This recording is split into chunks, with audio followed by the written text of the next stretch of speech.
नमस्ते बच्चों, the Harish academy में आपका स्वागत है। तो बच्चों, हम पढ़ रहे थे किसानों के बारे में। इस्तबरारी के बंदोबस्त के बारे में हमने पढ़ा था, है ना। संथाल के बारे में, हल और कुदाल की नई राजस्व प्रणाली की हल कुदाल किस तरीके से आपस में ये लोग भिड़ रहे थे। कल हमने लास्ट क्लास में इस चीजों के बारे में पढ़ा था। आज हम पढ़ेंगे राजस्व की मांग और किसान का कर्ज।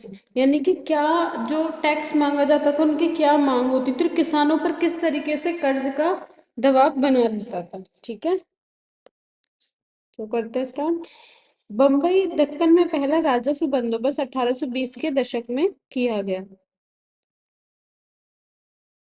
ठीक है, यानी कि जो बम्बई है, दक्कन में पहला जो राजस्व बंदोबस्त था वो 1820 के दशक में किया गया। मांगा गया राजस्व इतना ज्यादा था कि बहुत से स्थानों पर किसान अपने गांव छोड़कर नए क्षेत्रों में चले गए थे, यानी कि नई नई जगहों में चले गए थे। जिन इलाकों की जमीन घटिया किस्म की थी और वर्षा भी कम ज्यादा होती थी, खास तौर पर समस्या और भी विकट थी।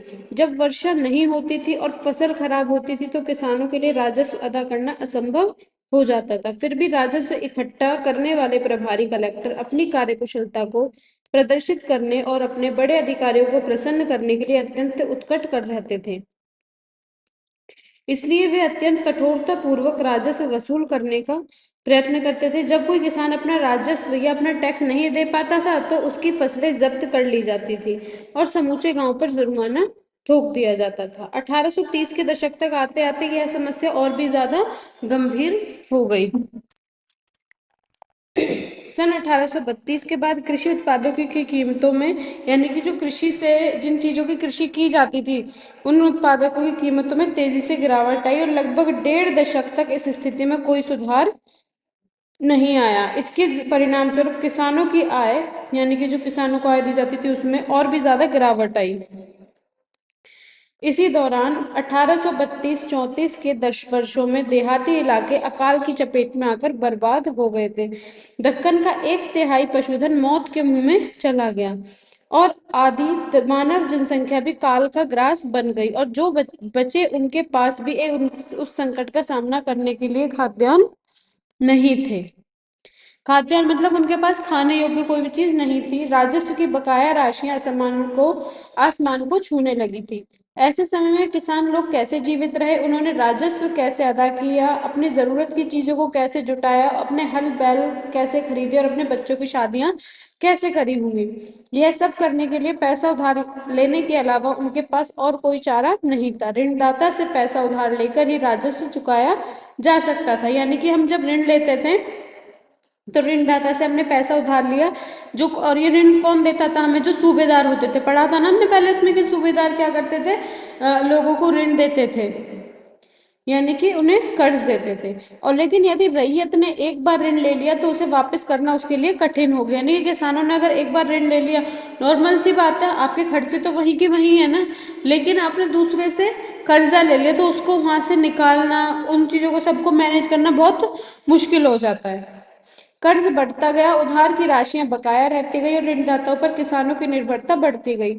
अब स्थिति यहाँ तक बिगड़ दे गई थी कि किसानों को अपनी रोजमर्रा की जरूरतों को खरीदने और अपने उत्पादन को खर्च को पूरा करने के लिए भी कर्ज लेने पड़ते थे। 1840 के दशक तक अधिकारियों को भी इस बात का साक्ष्य मिलने लगा था कि सभी जगह के किसान कर्ज के बोझ के तले भयंकर रूप से दबे जा रहे थे।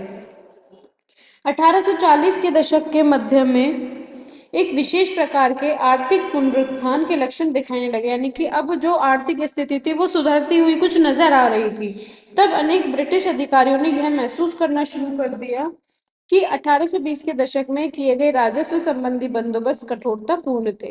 मांगा गया जो टैक्स था या राजस्व वो बहुत ज्यादा था, व्यवस्था कठोर एवं लचकहीन थी और किसानों की अर्थव्यवस्था का भट्टा बैठने वाला था। इसलिए खेती का विस्तार करने के लिए किसानों को प्रोत्साहित करने की दृष्टि से राजस्व संबंधी मांग को कुछ हल्का किया गया। 1845 के बाद कृषि उत्पादों की कीमतें शनै शनै, यानी कि धीरे धीरे बढ़ती गई। किसान अपने कृषि क्षेत्र को बढ़ाने लगे थे, इसके लिए वे नए नए इलाकों में जा रहे थे और गोचर भूमियों को कृषि भूमि में बदल रहे थे। यानी कि जो भूमि खराब हो गई थी बिल्कुल, है ना, बंजर हो गई थी एक तरह से, उनको वो किसमें, कृषि भूमि में बदल रहे थे। लेकिन किसानों को अपनी खेती का विस्तार करने के लिए अधिक बैल चाहिए थे। उन्हें बीज और जमीन खरीदने के लिए पैसे की जरूरत थी। इन सब कामों के लिए उन्हें एक बार फिर पैसा उधार लेने के लिए किसके पास जाना पड़ता था, जहां से उन्हें ऋण मिलता था या कर्जा मिलता था। ठीक है। अब आता है हमारा, फिर कपास में तेजी आई, यानी कि जो कपास की कीमतें उसमें तेजी आई। 1860 के दशक से पहले ब्रिटेन में कच्चे माल के तौर पर आयात की जाने वाली, यानी कि खरीदी जाने वाली समस्त कपास का चौथाई भाग अमेरिका से आता था। ब्रिटेन के सूती वस्त्रों के विनिर्माता लंबे अरसे से अमेरिकी कपास पर अपनी निर्भरता के कारण बहुत ज्यादा परेशान थे। अगर यह स्रोत बंद हो गया तो हमारा क्या होगा, इस प्रश्न से विचलित होकर वे बड़े उत्सुकता से कपास की आपूर्ति के विकल्प स्रोत खोज रहे थे। 1857 में ब्रिटेन में कपास आपूर्ति संघ की स्थापना हुई और 1859 में मैनचेस्टर कॉटन कंपनी बनाई गई। जो 1897 में था, ये ब्रिटेन में कपास आपूर्ति संघ, एक जैसे एक ग्रुप बना लेते हैं, एक संघ समिति, इस तरीके की स्थापना हुई और 1859 में मैनचेस्टर कॉटन कंपनी बनाई गई। कई बार ये क्वेश्चन आता है, इसमें कालक्रम में पूछ लेते कि पहले क्या किया गया था, संघ बनाया गया था या फिर कॉटन कंपनी। तो 1859 में कॉटन कंपनी बनाई गई। उससे 2 साल पहले क्या किया था, 1857 में संघ बनाया गया था। उनका उद्देश्य दुनिया के हर भाग में कपास के उत्पादन को प्रोत्साहित करना था, जिससे कि उनकी कंपनी का विकास हो सके। भारत को एक ऐसा देश समझा गया जो अमेरिका से कपास की आपूर्ति बंद हो जाने की सूरत में लंकाशायर को कपास भेज सकेगा। भारत की भूमि और जलवायु दोनों ही कपास की खेती के लिए उपयुक्त थे और यहाँ सस्ता श्रम उपलब्ध था। जब सन 1861 में अमेरिकी गृह युद्ध छिड़ गया, यानी कि अमेरिका में जो गृह युद्ध है वो छिड़ गया, तो ब्रिटेन के कपास क्षेत्र जो कि मंडी और कारखानों में तहलका मच गया। अमेरिका से आने वाली कच्ची कपास के आयात में भारी गिरावट आ गई। वह सामान्य मात्रा का 3% से भी कम हो गया। 1861 में जहां 20 लाख गांठें, हर गांठ 400 पाउंड की आई थी, और वही 1862 में केवल 55,000 गांठों का आयात हुआ। भारत तथा अन्य देश को बड़ी व्यग्रता के साथ ये संदेश भेजा गया कि ब्रिटेन को कपास का अधिक मात्रा में निर्यात करें। मुंबई में किसान के सौदागरों ने कपास की आपूर्ति का आकलन करने और कपास की खेती को ज्यादातर प्रोत्साहन करने के लिए कपास पैदा करने वाले जिलों का दौरा किया। यहाँ की जो कंपनी के लोग थे, उन्होंने अब क्या ये दौरा करना या फिर घूमना फिरना शुरू कर दिया था देश में, कि भाई कहाँ कहाँ कॉटन यानी कि कपास उगाई जा रही है, जिससे कि कॉटन की अधिकाधिक मात्रा का ब्रिटेन में निर्यात किया जा सके। जब कपास की कीमतों में उछाल आया तो बंबई के कपास निर्यातकों ने ब्रिटेन की मांग को पूरा करने के लिए ज्यादा से ज्यादा कपास खरीदने का प्रयत्न किया। इसके लिए उन्होंने शहरी साहूकारों को अधिक से अधिक अग्रिम राशियां दी, ताकि वे आगे उन ग्रामीण ऋणदाता को, जिन्होंने उपज को उपलब्ध कराने का वचन दिया था, अधिकाधिक मात्रा में राशि उधार दे सके। जब बाजार में तेजी आती है तो ऋण आसानी से दिया जाता है, क्योंकि ऋणदाता अपनी उधार दी गई राशियों की वसूली के बारे में अधिक आश्वस्त महसूस करते हैं। इन बातों का दक्कन के देहाती इलाके में, यानी कि दक्षिण एरिया वाले जो देहाती इलाके थे उनमें काफी असर हुआ। दक्कन के गांव की रैयतों को अचानक असीमित ऋण उपलब्ध होने लगा। उन्हें कपास उगाई जाने वाले प्रत्येक एकड़ के लिए 100 रुपए अग्रिम राशि दी जाने लगी। साहूकार भी दीर्घावधि ऋण देने के लिए एकदम तैयार थे। जब अमेरिका में संकट की स्थिति बनी रही तो बंबई दक्कन में कपास का उत्पादन बढ़ता गया।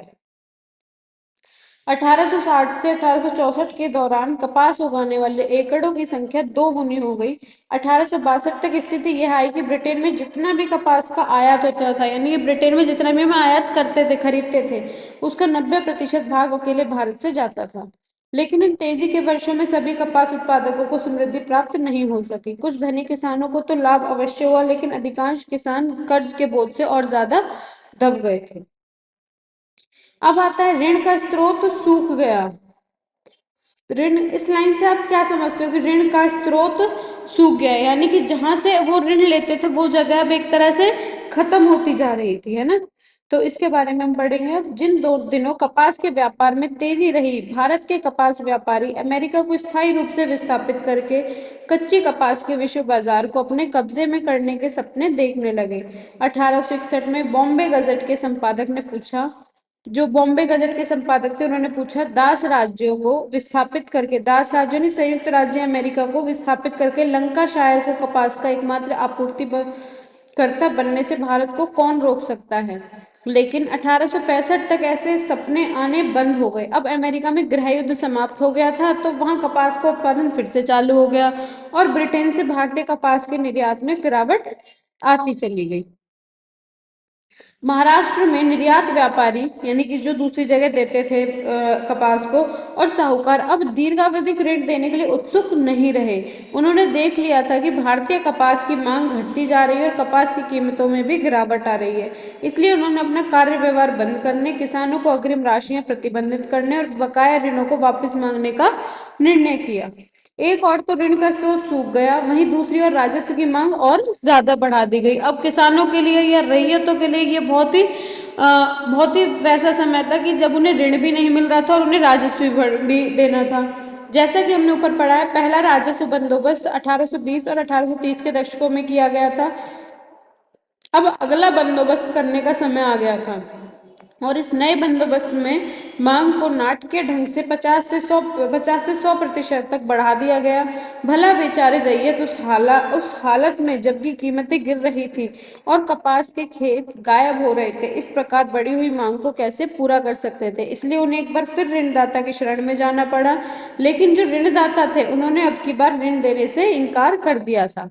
उसे अब रैयत द्वारा ऋण वापस अदा किए जाने की उसकी क्षमता में विश्वास नहीं रहा था। यानी कि जो ऋणदाता होते थे उन्हें ये विश्वास, ये भरोसा उनका खत्म हो चुका था कि जो ये रैयतों को ऋण दे रहे हैं, कर्जा दे रहे हैं, क्या वो उन्हें वापस मिल पाएगा।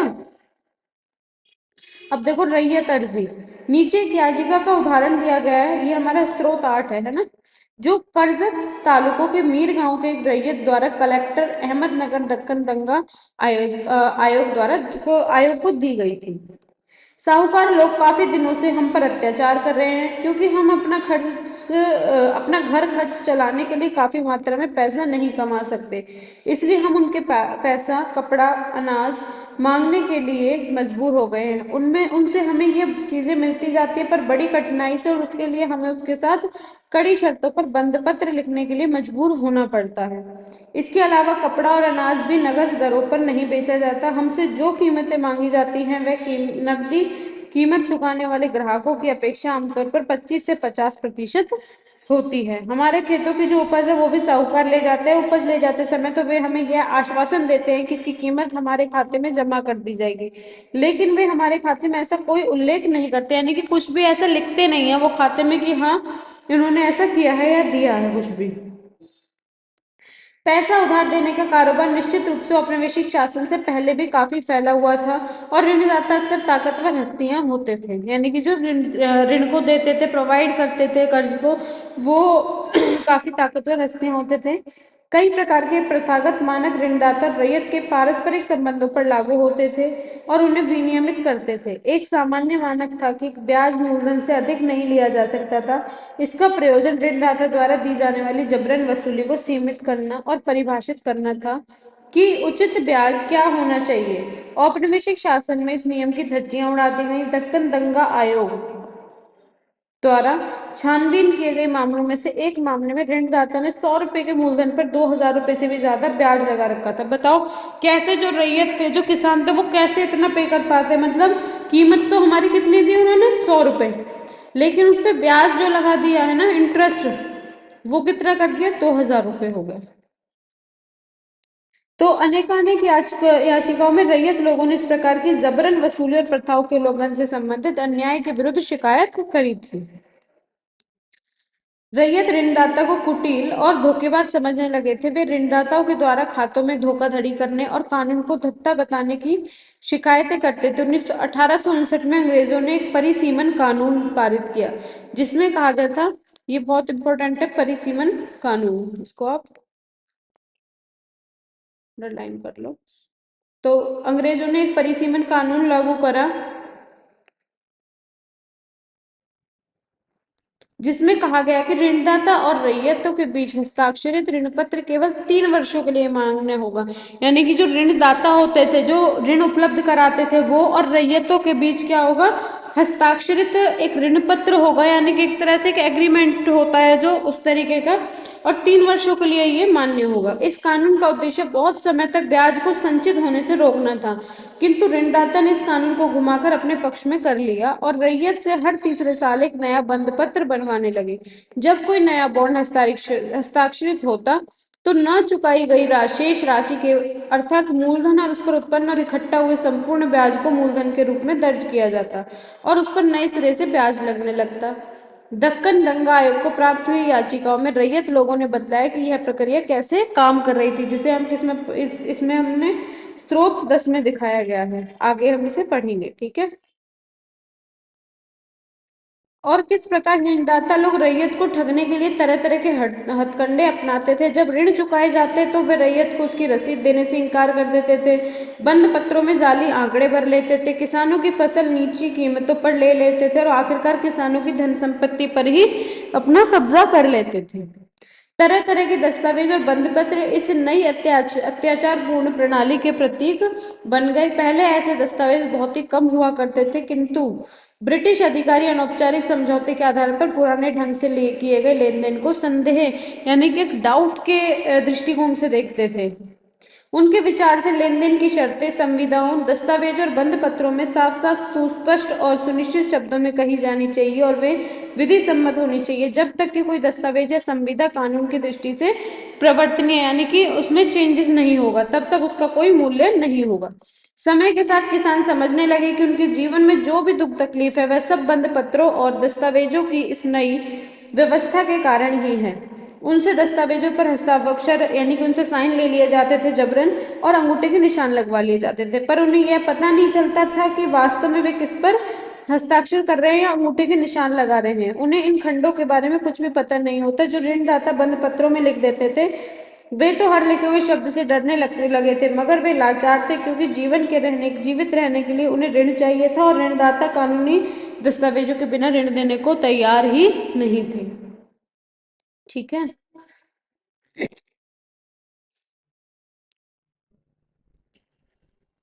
अब देखो दक्कन दंगा आयोग, जिसके बारे में हमने ऊपर पढ़ा था।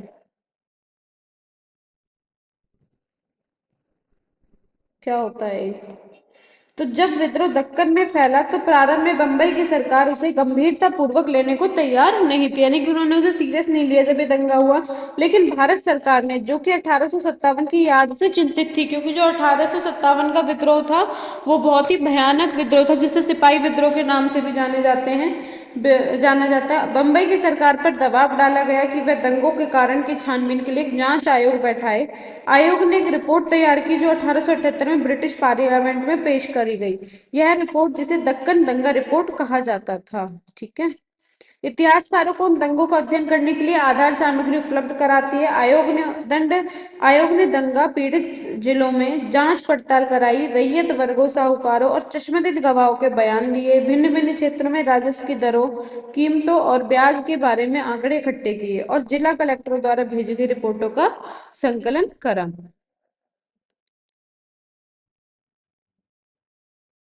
देखो हमें इसमें स्रोत 10 पढ़ने के लिए बोला गया था ना, ये रहा। कर्ज कैसे बढ़ते गए, इसमें ये दे रखा है। दक्कन दंगा आयोग को दी गई अपनी याचिका में एक रैयत ने अपने स्पष्ट शब्दों में क्या कहा है कि ऋणों की प्रणाली कैसे काम करती थी।